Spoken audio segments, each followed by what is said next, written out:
नमश्चंडिकाय नमः। अर्थ श्री दुर्गा सप्तशती। चौथा अध्याय।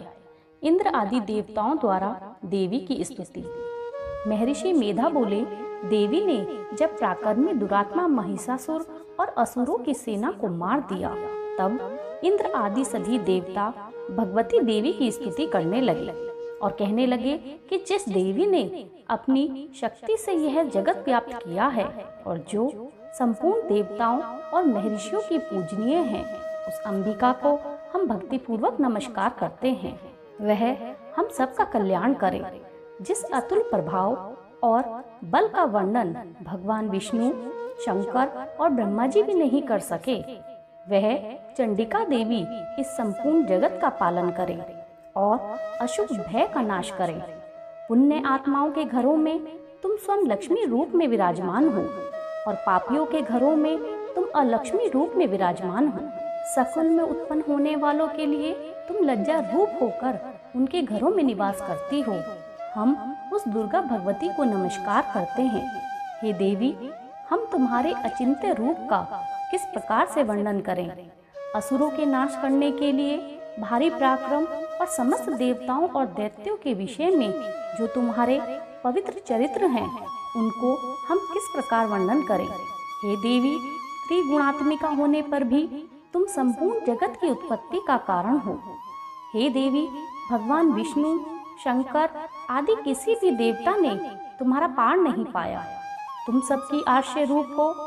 यह संपूर्ण जगत तुम्हारा ही अंश रूप है, क्योंकि तुम सबकी आदिभूत प्रकृति हो। हे देवी, तुम्हारे जिस नाम के उच्चारण से संपूर्ण यज्ञों में सब देवता तृप्ति लाभ करते हैं, वह स्वाहा तुम ही हो। इसके अतिरिक्त तुम पितरों की तृप्ति का कारण भी हो, इसलिए सब आपको स्वधा कहते हैं।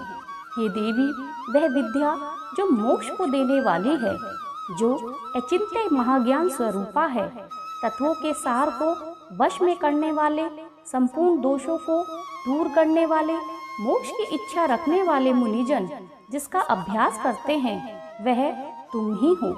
तुम वाणी रूप हो और दोष रहित ऋग और यजुर्वेदों की एक उद्गीत और सुंदर पदों का पाठ वाले सामवेद की आर्ष्य रूप हो। तुम भगवती हो। इस विश्व की उत्पत्ति और पालन के लिए तुम वार्ता के रूप में प्रकट हुई हो और तुम संपूर्ण संसार की पीड़ा को हरने वाली हो। हे देवी, जिससे सारे शास्त्रों को जाना जाता है, वह मेघा शक्ति तुम ही हो और दुर्गम भवसागर से पार कराने वाली तुम ही हो। लक्ष्मी रूप से विष्णु भगवान के हृदय में निवास करने वाली और भगवान महादेव द्वारा सम्मानित गौरी देवी भी तुम ही हो। मंद मुस्कान वाले, निर्मल पूर्ण चंद बिंद के समान और उत्तम सुवर्ण की मनोहर कांति के कमनीय तुम्हारे मुखों को देखकर भी महिषासुर क्रोध में भर गया। यह बड़े आश्चर्य की बात है। हे देवी, तुम्हारा यही मुख जब क्रोध से भर गया तो उदय काल के चंद्रमा की भांति लाल हो गया और तनी हुई बोहों के कारण विकराल रूप हो गया। उसे देखकर भी महिषासुर के शीघ्र प्राण नहीं निकले। यह बड़े आश्चर्य की बात है। आपके कुपित मुख के दर्शन करके भला कौन जीवित रह सकता है। हे देवी, तुम हमारे कल्याण के लिए प्रसन्न हो। आपके प्रसन्न होने से इस जगत का अभुद्य होता है और जब आप क्रुद्ध हो जाती हैं तो कितने ही कुलों का सर्वनाश हो जाता है। यह हमने अभी अभी जाना है कि जब तुमने महिषासुर की बहुत बड़ी सेना को देखते ही देखते मार दिया। हे देवी, सदा प्रताप देने वाली तुम जिस पर प्रसन्न हो जाती हो, वही देश में सम्मानित होते हैं। उनके धन यश की वृद्धि होती है। उनका धर्म कभी शिथिल नहीं होता है और उनके यहाँ अधिक पुत्र पुत्रियां और नौकर होते हैं।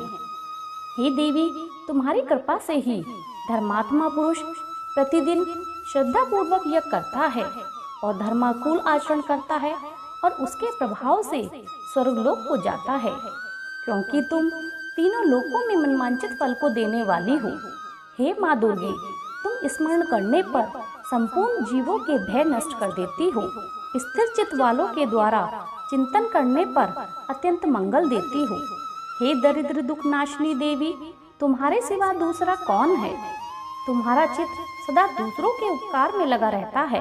हे देवी, चिरकाल तक पाप करते रहने के कारण भी वह तुम्हारे साथ युद्ध करके सीधे स्वर्ग को जाएं, इसलिए तुम उनका वध करती हो।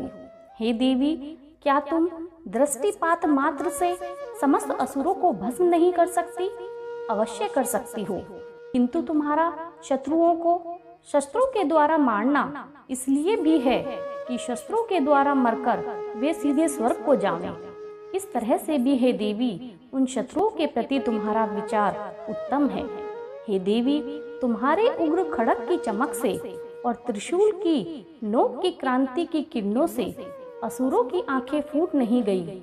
उसका कारण यह था कि वे किरणों से शोभायमान तुम्हारे चंद्रमा के समान आनंद प्रदान करने वाले सुंदर मुख को देख रहे थे। हे देवी, तुम्हारा शील बुरे वृतांत को दूर करने वाला है। तुम्हारा बल व पराक्रम शत्रुओं का नाश करने वाला है। इस तरह तुमने शत्रुओं पर भी दया प्रकट की है। हे देवी, तुम्हारे बल की किसके साथ बराबरी की जा सकती है? शत्रुओं को भय देने वाला इतना सुंदर रूप भी और किसका है? हृदय में कृपा और युद्ध में निष्ठुरता, यह दोनों बातें तीनों लोकों में केवल तुम्ही में देखने में आई हैं। हे माता, युद्ध भूमि में शत्रुओं को मारकर तुमने उन्हें स्वर्गलोक पहुंचाया है। इस तरह तीनों लोकों को तुम रक्षा करती हो तथा उन उन्मत्त असुरों से जो हमें भय था उसको भी तुमने दूर किया है।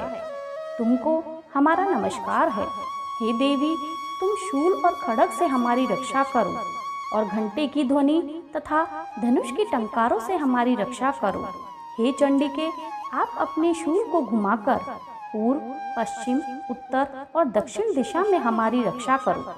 हे देवी, तीनों लोकों में जो तुम्हारे घोर रूप हैं उनसे हमारी रक्षा करो तथा इस पृथ्वी की रक्षा करो। हे अंबिके, अपने कर पल्लवों में जो खड़ग, शूल, त्रिशूल, गदा आदि शस्त्र शोभा पा रहे हैं उनसे हमारी रक्षा करो। महर्षि मेधा बोले कि इस प्रकार जब देवताओं ने जगत माता भगवती की स्तुति की और नंदन वन के पुष्पों तथा गंध अनुलेपनों द्वारा उनका पूजन किया, तो देवी ने प्रसन्न होकर देवताओं से कहा कि हे देवताओं, तुम सब मुझसे मनमांचित वर मांगो। देवता बोले, हे भगवती, अब हमारे लिए कुछ भी मांगना बाकी नहीं रहा, क्योंकि तुमने हमारे शत्रु महिषासुर को मार डाला है। हे महेश्वरी, तुम इस पर भी यदि हमें कोई वर देना चाहती हो तो बस इतना सा वर दो कि जब जब हम तुम्हारा स्मरण करें तब आप हमारी विपत्तियों को हरने के लिए हमें दर्शन दिया करो। हे अंबिके, जो कोई भी तुम्हारी स्तुति करे तुम उनको समृद्धि और वैभव देना। महर्षि मेधा बोले, हे राजन, देवताओं ने जब जगत के लिए तथा अपने लिए इस प्रकार प्रश्न किया तो बस तथास्तु कहकर देवी अंतर्ध्यान हो गई।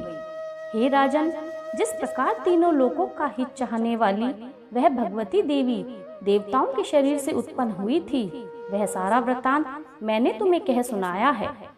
बोलो जय माता दी।